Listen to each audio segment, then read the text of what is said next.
What's up guys, and welcome to a new YouTube.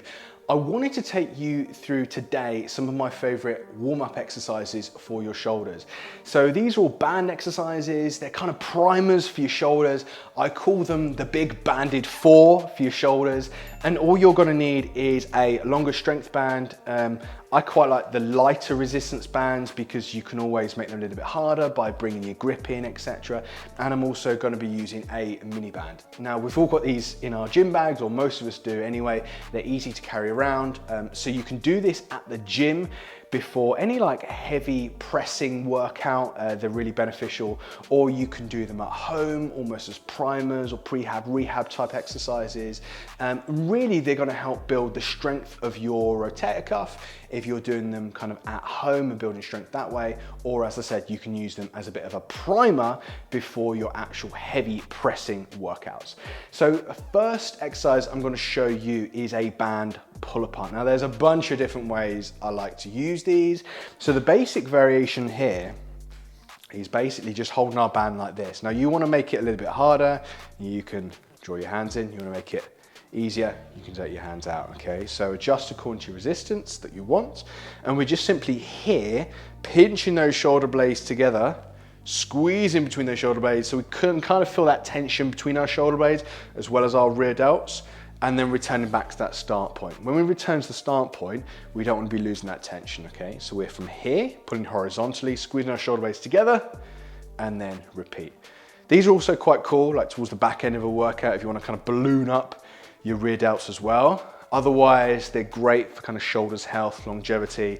It'll open out your chest a little bit as well as kind of priming those scapular retractors of your back. So that's movement number one. Now there's a few different ways I like to do pull aparts, and that's variation one. You can also do pull aparts from a high to low angle. So we can go from here, and we can kind of pull down still to our chest, but we're kind of flaring our lats a little bit at the top and pulling down. So these will get a little bit more into those lower traps and into your lats if you want to use those. Or if you want a little bit more shoulders and kind of mid delts, then you can start from a low position. So I quite like a thumb up on these, okay? So you start from here, almost like a lateral raise, and then return to the start. Again, not losing that tension, okay? So we're from here to here. So we're here to that lower chest, kind of that solar plexus area, okay? So those are kind of the three variations I like to use: horizontal, high to low, and low to high. Depends on what you're doing, depends on what you're training that day as to what variation you're going to use. You can also do pull aparts in a slightly different way if you do want to make them a little bit easier. So what you can do is you can wrap that around your back, and this is more for people that really just starting out with these, and you can just do your pull aparts here. So as you'll notice, that band is resting on my back, and I've got a really light resistance as I'm performing those pull aparts.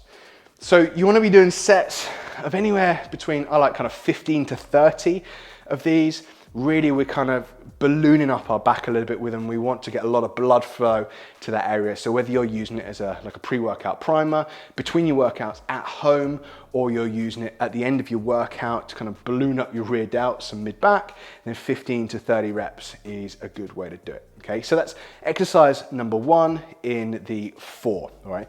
Exercise number two. Now you can do these in any order, really. Because if you're using them as a pre-workout primer, you're not really going to be going to failure with them. You're going to be going a little bit short of failure. So any order really works, okay? Exercise number two. Now, let's come over to the wall, all right? So we'll just move this out of the way. Now I like to call these wall spiders, all right? So you need a really light band for these. So band around your wrist, or if you've got a watch on, you can have it slightly higher. We all know a watch is annoying and gets in the way. So we're gonna have our fingertips and our hands against the wall, a bit like a spider, okay? So you can walk yourself a little bit further back, and by walking yourself a little bit further back, we get a little bit more activation in that serratus anterior as we're doing it, which is a really important shoulder stabilizer, all right? So on top of that, we're obviously activating those scapular retractors. We're getting our shoulders primed and ready as well. So we're starting here, feet slightly back, slightly leaning into the wall, and all we're doing is crawling up to the wall as high as we can, keeping the tension in that band, and then coming back down. And you might see the movement in my shoulder blades as I'm doing this as well. And that's kind of what we want. We don't want kind of all stiff in those shoulder blades. Let them kind of do their thing. Roll up and around that rib cage as they're intended to be doing. These are a really great option, as I said, for priming your shoulders, but they're also really cool to throw in at the end of your workouts. Again, if you want to balloon up your shoulders, as well as getting a little bit more kind of longevity focused stuff in there for your shoulders, a bit of like, you know, to build kind of bulletproof shoulders, then these are also a great option towards the end of your workout. As I'm already holding this, I'm going to show you our third of our fourth. Now I call this the money exercise or the no money exercise. We all know how that looks. It looks a little bit like this, okay? I've got no money, okay? Or you're throwing away your money. So think about what you're doing with the resistance band as being very similar. So same thing, you want a super light resistance band. Palms up, elbows tucked by your sides. If we're being really picky, you can use a towel between your elbow and your rib cage to kind of keep that elbow locked in, okay? But if we're using it for a warm-up, primer, I'm not too picky about that, all right? So we're here, elbows stay by our sides, palms up, and we're externally rotating and then coming back to that center point, not losing tension, okay? So we're here, wide, and back in, okay? So you can see why it's called the no money exercise. Okay, so that's movement number 3, and obviously with that, we're hitting those really important shoulder stabilizers, those shoulder external rotators, especially that infraspinatus muscle. Okay, movement number 4 in our big 4 for your band shoulders warm-up. Shoulder dislocates. Now you've probably done shoulder dislocates. You've probably seen someone do shoulder dislocates, standard on a Monday, go on a bench press, does a few of them with his band and thinks he's set up well to do his bench press. Now I'm not saying they're a bad exercise, they're a fantastic exercise, okay? You can just be a bit more thorough with that warm up.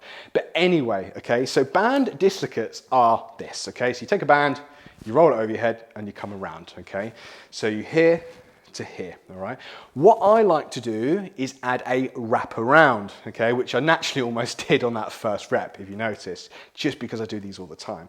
So as you raise up to the top, we want to almost shrug your shoulder blades up. Think about what you're doing. It's not just a simple like this, like you see some people kind of lazily doing them. It's a shrug around, wrap, squeeze your pecs, activate that serratus, and come back around and shrug. Make sure you've actually got some tension in that band, all right? We don't want some floppy band that doesn't kind of apply any tension, that isn't really activating your shoulders much.